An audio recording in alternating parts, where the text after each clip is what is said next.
दोस्तों, किसी भी एग्जाम की अच्छी तैयारी के लिए सबसे ज्यादा जरूरी होता है उस एग्जाम के पैटर्न को देखना और उस एग्जाम में पूछे गए क्वेश्चंस के डिफिकल्टी लेवल को समझना, जिससे आपको पता लगे कि उस एग्जाम में क्या पूछा जा रहा है, कहां से पूछा जा रहा है और कितना डीप का पूछा जा रहा है। जिसको जानने का सबसे बेस्ट तरीका होता है उस एग्जाम के प्रीवियस ईयर क्वेश्चन पेपर। इसी बात को ध्यान में रखते हुए दोस्तों, मैं आपके लिए स्टार्ट कर रहा हूं DSSB मैथ सीरीज, जिसमें हम DSSB द्वारा प्रीवियस ईयर में पूछे गए मैथ्स के क्वेश्चन को सोल्व करेंगे। तो नमस्कार दोस्तों, मेरा नाम है राकेश और स्वागत है आप सभी का आपके अपने चैनल राकेश सर मैथ्स में। दोस्तों, आप सभी जानते हैं मैथ्स एक कंसेप्ट बेस्ड सब्जेक्ट है, जिसमें आपको क्वेश्चन का कंसेप्ट पता होता है तभी आप क्वेश्चन को सोल्व कर पाते हैं। लेकिन इस सीरीज के अंदर आपके कंप्लीट मैथ के क्वेश्चन होंगे, तो मैं कंसेप्ट यहां पर आपको क्वेश्चंस के साथ साथ बताऊंगा, अलग से कंसेप्ट नहीं कराऊंगा, बशर्ते कि आप मुझे ध्यान से सुने ताकि आप मैथ को आसानी से सीख सकें। इसके अलावा अगर आप कंप्लीट मैथ का पेड कोर्स खरीदना चाहते हैं तो उसके लिए आप अचीवर्स एकेडमी की ऑफिशियल ऐप को डाउनलोड कर सकते हैं प्ले स्टोर से। वहां से आपको मेरा कंप्लीट मैथ का कोर्स और DSSB का मैथ का कोर्स मिल जाएगा। इसके अलावा आपने इन क्लासेस को भी बड़े ध्यान से करना है, इससे आपकी DSSB के साथ साथ जो अदर टीचिंग एग्जाम है उनकी तैयारी भी हो जाएगी। तो मैं आपको एग्जाम में कैसे क्वेश्चंस को अटेम्प्ट करना है ये सभी सिखाऊंगा इस सीरीज के माध्यम से। तो आज की क्लास को शुरू करते हैं। तो पहला क्वेश्चन आपके सामने ये रहा। क्वेश्चन यहाँ पर दोनों मीडियम में लिखा हुआ है, इंग्लिश और हिंदी। मैं केवल एक ही मीडियम में स्टेटमेंट पढ़ूंगा ताकि समय बचे और ज्यादा क्वेश्चंस को हम इस वीडियो के अंदर कवर कर सकें। तो पहला क्वेश्चन यहाँ पर बोल रहा है कि 4800 रुपए पर 2 वर्ष के लिए चक्रवृद्धि ब्याज व साधारण ब्याज का अंतर 30.72 रुपए है, तो ब्याज की वार्षिक दर प्रतिशत में क्या है। तो दर पूछी जा रही है। ये आपका सिंपल कंपाउंड इंटरेस्ट चैप्टर का क्वेश्चन है। तो दोस्तों, यहां पर इसको फास्ट करने के लिए 2 फॉर्मूले आपने याद रखने हैं। कौन से? Difference between CI and SI। यहां पे मैंने क्या लिखा है? चक्रवृद्धि ब्याज तथा साधारण ब्याज का अंतर। ठीक है, यहां पर पहला जो फॉर्मूला है वो है 2 वर्ष के लिए। ठीक है, 2 वर्ष के लिए।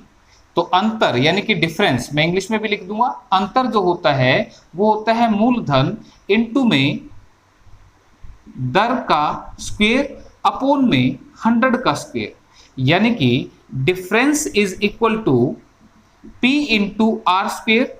सीधा ही लिख लो इसको, P into R square upon में 100 का स्क्वायर। ठीक है, तो ये ऊपर हिंदी में लिखा है, नीचे इंग्लिश में लिखा है।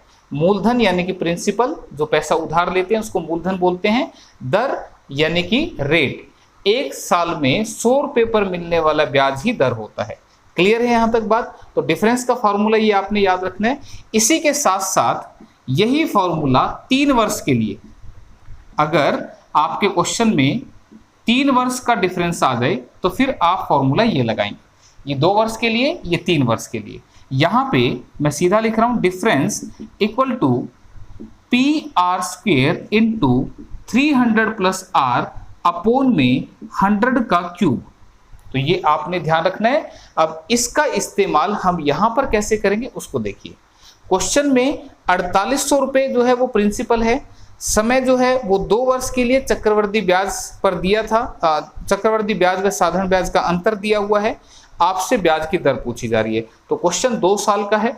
ठीक है, तो ये वाला फॉर्मूला लगेगा। तो अंतर की जगह डिफरेंस की जगह डिफरेंस रख दो, कितना है? 30.72 इक्वल टू प्रिंसिपल कितना है भाई? 4800।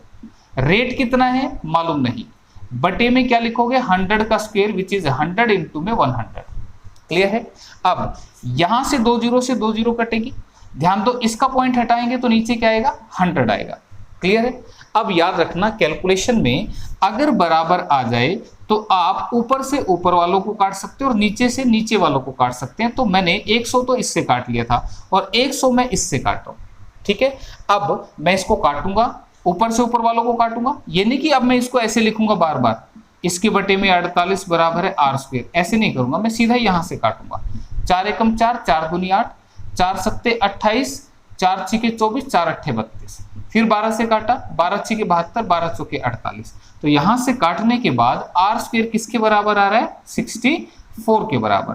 और r किसके बराबर आएगा? 64 का रूट यानी कि 8। तो 8% जो होगा वो ब्याज की दर होगी। तो आंसर ऑप्शन नंबर 1 रहेगा। क्लियर है? तो ये दो फॉर्मूले आपने याद रखने हैं, ठीक है। सॉरी। नेक्स्ट क्वेश्चन आपके लिए, तो ये जैसे मैं बता रहा हूं ना अभी, अगली बार कोई इसी टाइप का क्वेश्चन आता है तो आपने फटाफट आंसर कर देना है। फिर ध्यान रखना, एक नई टाइप का क्वेश्चन सीखते ही आपका एक क्वेश्चन डिक्शनरी में ऐड हो जाएगा, ठीक है।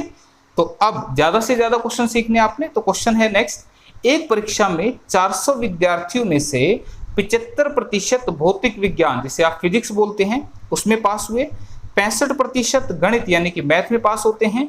यदि 18% दोनों विषयों में फेल होते हैं तो दोनों विषयों में कुल कितने विद्यार्थी पास हुए? देखो, इस क्वेश्चन को करने का एक तरीका होता है वेन डायग्राम, आप उससे करें। लेकिन मैं एक आसान सा तरीका बताता हूं जिससे आप ये क्वेश्चन कभी जिंदगी में नहीं भूलेंगे। क्या? मुझे बताइए, भौतिक विज्ञान जिसे आप फिजिक्स बोलते हैं, फिजिक्स में कितने परसेंट पास हुए? 75%। ध्यान रखना, मैं किसकी बात कर रहा हूं? मैं पास की बात कर रहा हूं, ठीक है। मैं पास में ही पूरा क्वेश्चन चलाऊंगा, ठीक है। मैं फेल के हिसाब से भी चला के दिखाऊंगा, लेकिन फिलहाल पास से देखते हैं। 75% पास हुए फिजिक्स में, और मैथ में कितने पास हुए? 65%। इसका मतलब क्या हुआ? 75% का मतलब है कि 100 बच्चे ने अगर पेपर दिया तो 75 बच्चे पास हो गए। किसी भी चीज को 100 में से ही मापना परसेंटेज होता है, या पर 100 को आप परसेंटेज बोलते हैं, ठीक है। तो अब यहां पे मैंने देखा कि भाई फिजिक्स में ये पास है, मैथ में ये पास है, तो मैं देखूं कितने बच्चे पास हुए। तो मैंने कहा 5 और 5 10, 7 6 13 और 1 14, तो 140% बच्चा पास हो गया। और 140% का मतलब तुम जानते हो क्या होता है? 140% का मतलब होता है कि जिस पेपर में 100 बच्चे पेपर देने बैठे, उस पेपर में 140 बच्चों ने क्वालिफाई किया। तुम बताओ, क्या ऐसा हो सकता है कि 100 बच्चों ने पेपर दिया और 140 पास हो गए? इसका मतलब पड़ोसियों के भी पास हो गए, जो घर में ही बैठे थे वो बिना पेपर दिए पास हो गए। Is it possible? Not, this is not possible. अब ऐसा क्यों हुआ? ये परसेंटेज 100 से प्लस क्यों हो गया? 100 से ज्यादा क्यों बढ़ गया? ऐसा इसलिए हुआ कि अगर मैं एक सिंपल सी बात करूं कि भाई कोई मेरे सामने क्लास बैठी है और उस क्लास में मैं बोलूं कि भाई फिजिक्स में कौन कौन से पास हुए, कुछ बच्चों ने हाथ खड़े कर लिए, मैंने उनको काउंट कर लिया। फिर मैंने कहा भाई मैथ में कौन कौन पास हुए, उन बच्चों ने भी हाथ खड़ा कर लिया, मैंने काउंट कर लिया। अब उस क्लास में 100 बच्चे पढ़ रहे थे, मैंने देखा कि टोटल जब मैंने काउंट किया तो ये सारे 140 बच्चे हो गए। मैंने कहा यार ये बच्चे तो क्लास में 100 थे, ये 140 कैसे हो रहे हैं? इसका मतलब क्या हुआ कि जब मैंने पूछा फिजिक्स में पास, बच्चे ने हाथ खड़ा किया, जब मैंने पूछा मैथ में पास, बच्चे ने फिर से हाथ खड़ा किया। कोई बच्चा ऐसा था जो फिजिक्स में भी पास था और मैथ में भी पास था। इसका मतलब उसने फिजिक्स वाली साइड भी हाथ खड़ा किया और मैथ वाली साइड भी। तो मैं कह सकता हूं वो बच्चा 2 बार गिना गया होगा। अगर कोई बच्चा 2 बार गिना गया तो जाहिर सी बात है टोटल 100 से ज्यादा ही आएगा। यही रीजन रहा, यहां पर ये जो टोटल है वो 100% से बढ़कर 140% हो गया। तो आपने क्या याद रखना है ऐसे क्वेश्चन में? यहां पर दे रखा था कि फिजिक्स और मैथ में 18% बच्चे फेल हुए। ये इन दोनों सब्जेक्ट की बात कर रहे हैं। यदि 18% दोनों सब्जेक्ट में लुढ़क गए, ये बच्चे 18 बच्चे ऐसे थे 100 में से जो दोनों सब्जेक्ट्स में लुढ़के हुए थे, फेल थे, तो तुम बस मुझे इतना बता दो, अगर 100 में से 18 बच्चे दोनों में फेल थे तो फिर 100 में से 18 घटा दूं तो क्या 82% क्या दोनों में पास नहीं होंगे? क्या बात समझ में आ रही है? मैंने क्या बोला? किसी भी चीज को 100 में से मापना ही परसेंटेज है। 18% का मतलब 100 में से 18 बच्चे फेल दोनों सब्जेक्ट में, तो क्या 100 में से 82 बच्चे पास नहीं होंगे फिर दोनों सब्जेक्ट में से? ठीक है, तो यहां से ये 82% इसमें से माइनस करना पड़ेगा, क्यों? क्योंकि 82 बच्चे ऐसे थे जो फिजिक्स और मैथ दोनों में पास थे। इसका मतलब उन्होंने यहां भी हाथ खड़ा किया काउंटिंग में और यहां भी खड़ा किया, इसलिए टोटल हमारा बढ़ के आ गया।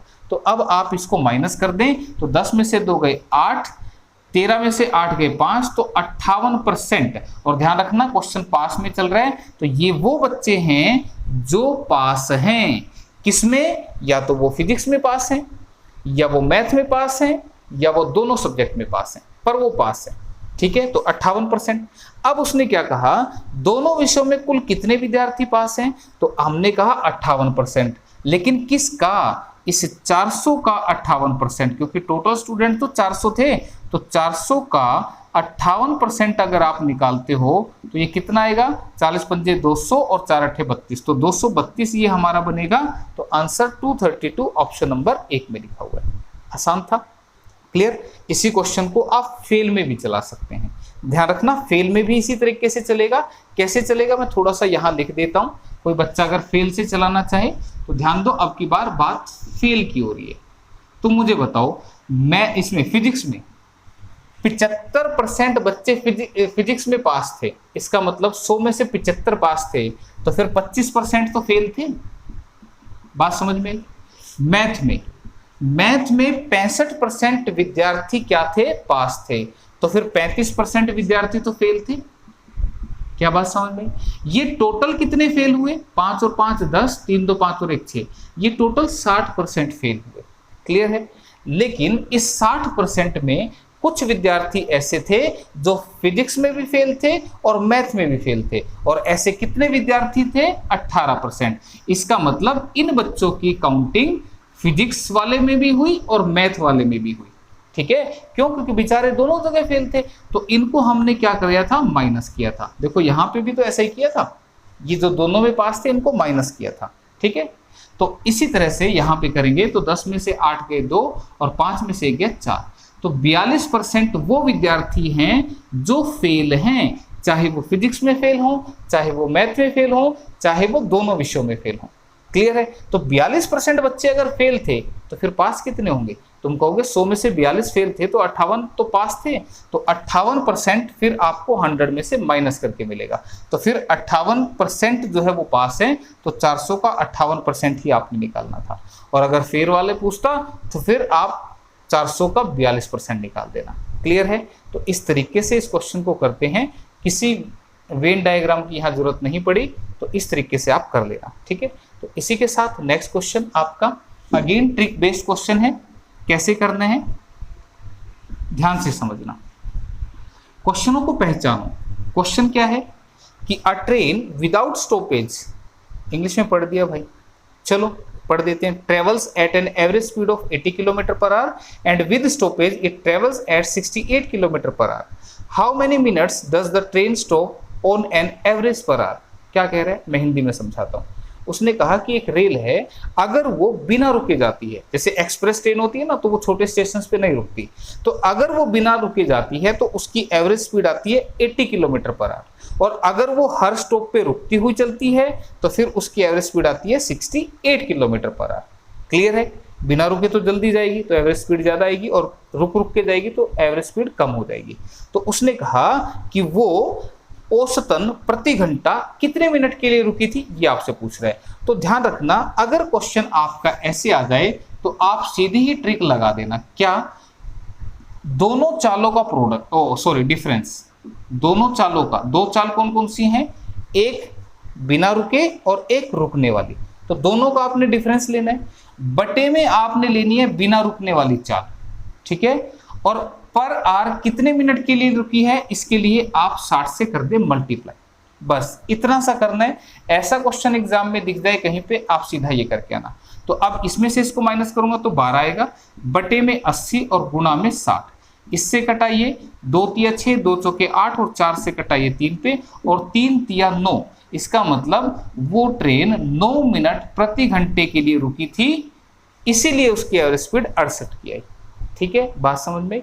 तो बस ये आपने याद रखनी है ट्रिक, सेम क्वेश्चन आपको एग्जाम में मिलेगा। नेक्स्ट क्वेश्चन आपका एलसीएम एचसीएफ चैप्टर का है। क्या कह रहे हैं कि दो संख्याओं का एचसीएफ तथा एलसीएम क्रमशः 15 तथा 480 है, तो उनके व्युत्क्रमों का योग क्या होगा, यानी कि उनके रेसिप्रोकल का सम आपसे पूछना चाह रहे हैं। अब इसको समझने के लिए ना मैं पहले छोटा सा कंसेप्ट सिखा दूं आपको, ठीक है। ये कंसेप्ट अगर समझ में आ गया तो इसी को मैं सेम क्वेश्चन पे अप्लाई करूंगा, ठीक है। प्रैक्टिकल सी बात करूंगा। मुझे बताओ, मैंने दो नंबर लिए, एक नंबर है मेरा 6 और एक नंबर है 8, ठीक है। एक नंबर है 6 और एक नंबर है 8। मैं आपसे पूछना चाह रहा हूं कि इनका HCF मुझे बता दो और इनका LCM मुझे बता दो। तो आप कैसे करेंगे, ध्यान से समझना। आपने अगर HCF निकालना है तो यहां एक ऐसा नंबर रखना है जिससे यहां लिखी सारी वैल्यूज कटे। तो यहां ऐसा नंबर क्या मिल रहा है हमें, 2। तो 2 से ये 2 तिया 6, 2 चौके 8, 2 पे कट रहा है। क्लियर है, बात समझ में आई। तो जो कॉमन नंबर होता है जिससे ये सारी वैल्यूज कटे, क्या अब कोई नंबर है जिससे सारी वैल्यूज कटे? अब ऐसा कोई नंबर नहीं है। तो ये जो कॉमन होता है इसको आप बोलते हैं HCF। इतनी बात समझ में। इसके अलावा LCM क्या होता है? कॉमन चीज के साथ साथ अगर ये जो बचे हुए हैं, अगर ये फर्दर नहीं कट रहे, तो आप इन सबको मल्टीप्लाई कर देंगे तो ये बन जाता है LCM। तो 4 × 12 = 24। क्या ये बात समझ में आई? यहां तक मुझे बताओ, जो मैंने लिखा वो समझ में आया? क्लियर। अब तुम यहां पर देखो, जब हमारे शुरुआती नंबर थे, क्या एक 6 था और एक 8 था। जैसे मैंने इनको 2 से काटा, 2 × 6, 2 चौके 8, ये नंबर मेरे फर्दर नहीं कट रहे। मुझे बताओ, क्या ये फर्दर कट रहे हैं? नहीं कट रहे। तो मैंने कहा इन नंबर्स में से अगर मैं कॉमन चीज को निकाल दूं तो वो कॉमन चीज होती है हमारी HCF। और अब ये फर्दर अगर नहीं कटते तो इन नंबर्स को हमने नाम दे दिया A और B का, और A और B जो होते हैं इनको हम बोलते हैं को प्राइम नंबर। क्या बोलते हैं हम? सह अभाज्य संख्या। और सीधे से शब्द बोलूंगा, देखो मैथमेटिक्स तो ये कहते हैं कि ऐसे 2 नंबर या 3 नंबर जिनका HCF 1 हो उन्हें हम को प्राइम बोलते हैं। लेकिन मैं प्रैक्टिकल सी बात करूंगा। मैंने कहा कि अगर नंबर्स में से कॉमन चीज निकाल लूं तो फिर वो नंबर ऐसे बचेंगे जो फर्दर नहीं कटेंगे, क्योंकि कॉमन चीज तो निकाल ली। तो कॉमन चीज निकलने के बाद जो नंबर बचते हैं जो फर्दर 1 के अलावा किसी नंबर से ना कटे। देखो, क्या कोई ऐसा नंबर जिससे 3 भी कट जाए और 4 भी कट जाए 1 के अलावा? ऐसा कोई नंबर दुनिया में मौजूद नहीं है। तो फिर उसको हमने बोला को प्राइम, यानी कि वो सह अभाज्य, यानी कि 1 के अलावा किसी से नहीं कटते। इतनी बात अगर तुम्हें समझ में आ गई तो अब बात करता हूं मैं कंसेप्ट की। कंसेप्ट क्या क्या? पहला कंसेप्ट क्या? पहला कंसेप्ट ये है कि हमारे जो नंबर थे, क्या था? एक 6 और एक 8। तो पहला नंबर गुणा में दूसरा नंबर, क्या LCM गुणा में HCF के बराबर होता है? देखो, पहला नंबर गुणा में दूसरा number equal to HCF into में LCM। देखो 48 ये बनेगा, 48 ये बनेगा। क्या पहला कंसेप्ट समझ में आ गया? आई बात समझ में? इस्तेमाल होगा ये सब कुछ। दूसरा कंसेप्ट क्या? दूसरा कंसेप्ट ये है कि अगर मैं नंबर में से कॉमन चीज को निकाल लूं, यानी कि HCF को निकाल लूं, तो मेरे पास नंबर बचे कैसे? को प्राइम। और को प्राइम नंबर से मैं फिर से वास्तविक यानी कि ओरिजिनल नंबर बनाना चाहता हूं, तो मुझे क्या करना पड़ेगा? इस पहले से मुझे HCF को मल्टीप्लाई करना पड़ेगा, इस A से किसको? HCF से मल्टीप्लाई करना पड़ेगा, और दूसरे नंबर के लिए HCF की मल्टीप्लाई मुझे इस B से करनी पड़ेगी, where H is HCF and A and B are coprime. देखो फिर से मैं दिखाता हूं करके। मुझे बताओ H की वैल्यू कितनी है? HCF की 2 है ना वैल्यू, तो 2 × 3 करूंगा तो क्या फिर से मुझे नंबर नहीं मिलेगा? A क्या है? A 3 है और B कितना है? वो 4 है। तो 2 × 6, क्या फिर से नंबर नहीं मिला? 2 चौके 8, क्या फिर से नंबर नहीं मिला? मिल गया ना। इसका मतलब हम नंबर्स को इस तरीके से मान लेते हैं, ठीक है। अब ये जो कहानी मैंने समझाई है, इस कहानी को अब हम इस क्वेश्चन पे अप्लाई करेंगे। उसने क्या बोला? उसने बोला क्वेश्चन में कि 2 संख्याओं का HCF और LCM, यानी कि क्वेश्चन में H की वैल्यू कितनी दे रहा है? 15, और LCM की value H for HCF and L for LCM वो कितनी है? 480। इतनी बात समझ में आई? तो तुम मुझे बताओ, मैंने क्या बताया कि जो संख्या है जिनका LCM 480 और HCF 15 है, उन संख्याओं में से अगर HCF निकला होगा तो फिर वो कैसी बची होंगी, कोप्राइम बची होंगी। इसका मतलब मैं यहां से जो नंबर है उनको अज्यूम करता हूं कि माना संख्या है 15A और 15B, जहां पे A और B कैसे हैं, कोप्राइम है, यानी कि सह अभाज्य हैं। मुझे बताओ क्या ये बात समझ में आई?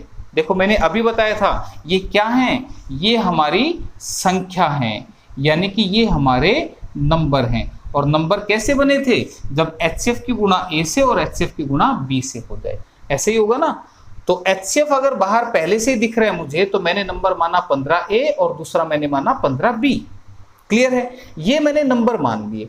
अब मैंने यहां रिजल्ट एक और लिखा था कि अगर पहले नंबर की दूसरे से मल्टीप्लाई करूं तो वो HCF और LCM के प्रोडक्ट के बराबर होती है। तो इसके बेस पे 15A इंटू 15B, यानी कि पहला नंबर, ये मैंने पहला नंबर माना है, ध्यान दो ये हमारा पहला नंबर है और ये दूसरा नंबर है।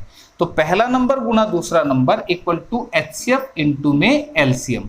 तो ध्यान दो 15 से ये 15 कटा और AB की वैल्यू क्या आएगी, 480 बटे में 15, तो काटूंगा तो 15 3 45, 15 दूनी 30, यानी कि AB की वैल्यू क्या आ रही है, 32 आ रही है। यहां तक बात समझ में आई। अब AB की वैल्यू 32 आ गई, तो इसका मतलब क्या हुआ कि ये AB कैसे लेने हैं, ये दोनों ऐसे नंबर लेने हैं जो एक के अलावा किसी से ना कटे।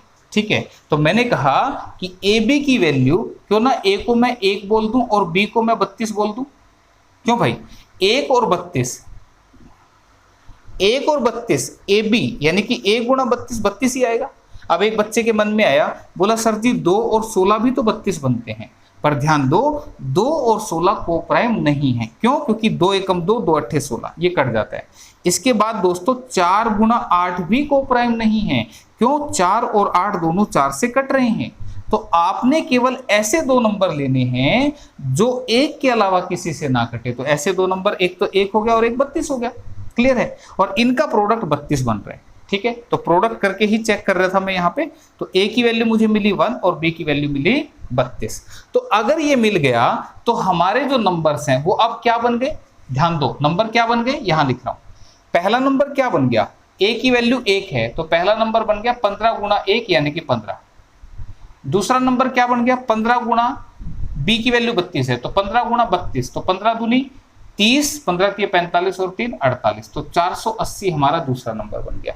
क्या ये बात समझ में आ गई, क्लियर है। ये मैंने पूरा कंसेप्ट सिखा दिया आपको। इस तरह का कोई भी क्वेश्चन अगर आपका आता है तो आप इस तरीके से उसको कर सकते हैं। क्लियर है यहां तक बात, ठीक है।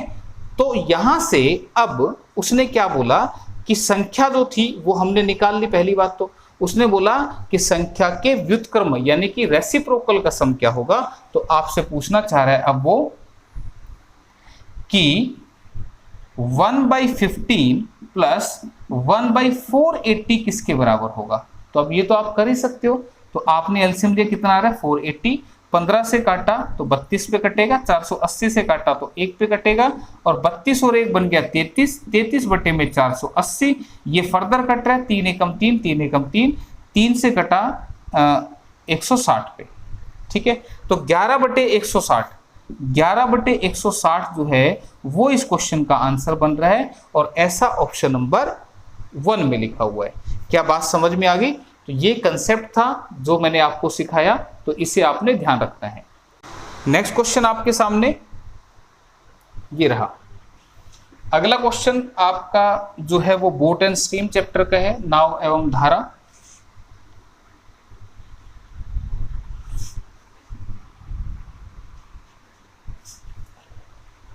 देखो क्या कह रहे क्वेश्चन, एक नाव की शांत जल में चाल 7 किलोमीटर प्रति घंटा है। यह धारा के विपरीत 4.5 किलोमीटर जाने तथा वापस वास्तविक बिंदु पर आने में कुल 7/5 घंटे का समय लेती है। तो धारा की चाल किलोमीटर प्रति घंटा में क्या है। अब इस चीज को समझाने के लिए मैं थोड़ा सा डायग्रामेटिकली आपको सिखा दूं कि ये है क्या, बेसिकली क्वेश्चन है क्या और इस चैप्टर का कंसेप्ट क्या है। ये आप देख पा रहे हैं, ये एक नाव है और ये सड़क पे तो चलेगी नहीं, कहाँ चलेगी, पानी में चलेगी। तो ये पानी में चल रही है। ठीक है, आपने ध्यान देना है। मैं नाव के अंदर कुछ लिख रहा हूं और मैं पानी के अंदर भी कुछ लिख रहा हूं। नाव के अंदर मैंने लिखा x किलोमीटर पर आवर और पानी के अंदर लिखा मैंने y किलोमीटर पर आवर। इसका मतलब क्या है कि नाव की स्पीड है x और पानी की स्पीड है y। क्लियर है? अब तुम खुद दिमाग से सोच के देखो, अगर दोनों सेम डायरेक्शन में जाएंगे, नाव भी इधर जाएगी और पानी भी इधर जाएगा, तो क्या दोनों की स्पीड ऐड नहीं हो जाएगी? बिल्कुल हो जाएगी। अगर आप पानी के बहाव की ओर तैरेंगे किसी नदी में, तो आप जल्दी जल्दी तैरेंगे, आपकी स्पीड बढ़ जाएगी। क्यों?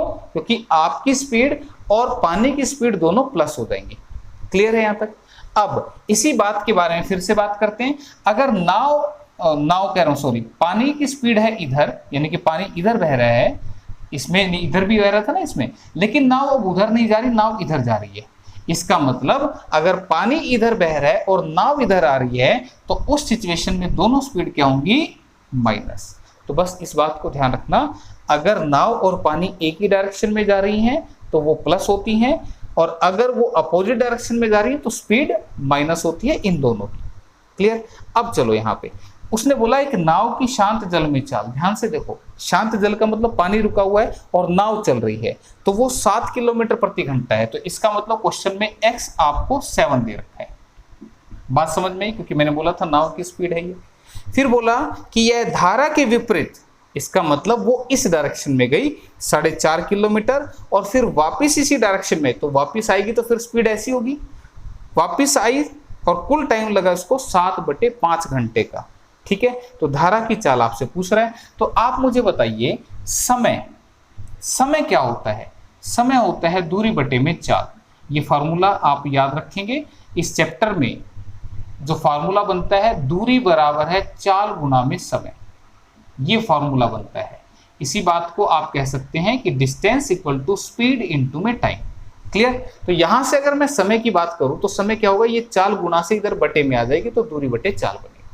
अब यहां से वैल्यू रखते हैं, 7/5 घंटे लगे। कब? जब नाव धारा के विपरीत चली, यानी कि विपरीत वाली तो ये कंडीशन है। तो दूरी कितनी तय की? 4.5। और विपरीत चलने पर चाल कैसी होती है? x - y, ये मैंने अभी बताया था। प्लस में ये 7/5 घंटे जब लगे थे, जब वो धारा के विपरीत आई भी थी और धारा की दिशा में वापस गई भी थी। तो फिर जाते हुए चाल कैसी हो जाएगी? आते हुए तो माइनस थी, जाते हुए कैसी हो जाएगी? प्लस हो जाएगी। क्लियर है? अब ध्यान दो, क्वेश्चन में x की वैल्यू 7 दे रखी है, तो मैं x को जैसे ही 7 रखूंगा तो ये बनेगा 7 - y और ये बनेगा 7 प्लस में y। और आपसे क्या पूछ रहा था कि धारा की चाल, यानी कि पानी की स्पीड पूछ रहा था, तो y आपसे पूछ रहा है, तो इसमें आप y को कैलकुलेट करके बताएंगे, जो कि इतना आसान नहीं है। क्यों? क्योंकि अब आपको एलसीएम लेना पड़ेगा। एलसीएम लोगे तो फिर ये इक्वेशन बन जाएगी और ये कहानी खतरनाक हो जाएगी। तुम देखो, जो पानी की स्पीड यानी कि y की वैल्यू है, वो इन्हीं ऑप्शन में से कोई एक होगी। तो क्यों ना हम ऑप्शन का इस्तेमाल करें और फर्स्ट ऑप्शन से हम स्टार्ट करते हैं कि अगर y की वैल्यू 2 है, इफ y is 2, ये रेड कलर का लिख दिया ताकि आप समझें इस बात को। अगर ये 2 है तो तुम मुझे बताओ 4.5 divided by 7 - 2, this is 5। 4.5 divided by 9, तो मैं जब इसको काटूंगा तो ये 0.9 पे कटेगा, 5 नहीं 45। 9 से काटूंगा तो ये 0.5 पे कटेगा, क्योंकि 4 पॉइंट में है ना वो। क्लियर है? तो ये कितना बन गया आपका? 0.9 पे ये कटा, 0.5 पे ये कटा, तो 9 और 5 14, दिस इज 1.4। 1.4 बनेगा ना, इसको ऐड किया तो 1.4 को मैं सोल्व करके देखूं तो नीचे लगेगा 10, 2 सत्ते 14, 2 पंजे 10, और ये बन गया 7/5 घंटे के बराबर। तो लेफ्ट हैंड साइड के बराबर बन गया ये। इसका मतलब ये जो वैल्यू मैंने मानी थी y की, ये बिल्कुल सही है, और इसी से y हमारा आ गया 2 किलोमीटर पर आवर। और यही इस क्वेश्चन का आंसर था, ऑप्शन नंबर 1 ही मिल गया। आगे फिर जाने की जरूरत नहीं है। तो आप इसको ऐसे वैल्यू पुट करके करें, वो ज़्यादा आसान होगा। ठीक है, तो ये तरीका था, और जैसे आंसर मिले वहीं छोड़ देना, फिर दोबारा करने की जरूरत नहीं है। क्लियर है? बात समझ में आएगी आप सभी को अच्छे से?